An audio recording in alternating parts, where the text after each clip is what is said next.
बिजली गैस के बिल अब कयामत ढाएंगे।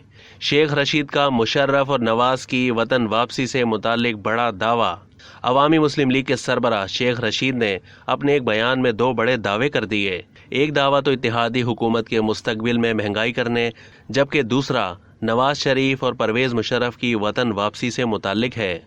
अवामी मुस्लिम लीग के सरबराह शेख रशीद ने ट्विटर पर अपने बयान में कहा, मुशर्रफ का पाकिस्तान आने से इनकार नवाज शरीफ के पाकिस्तान आने में रुकावट बन गया। मुआविन खुसूसी का जुम्मा बाजार लगा है, अभी असली बजट आना है तो फिर लग पता जाना है।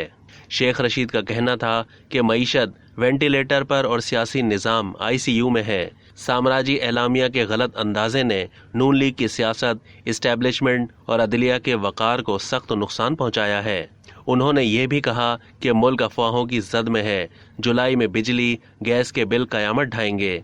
ओवरसीज से वोट का हक छीनना, नैब कवानीन में अपने केसेस के लिए तरमीम कौमी जुर्म है। करप्ट और चोर मुलजिमों और मुजरिमों को मुसल्लत कर दिया गया।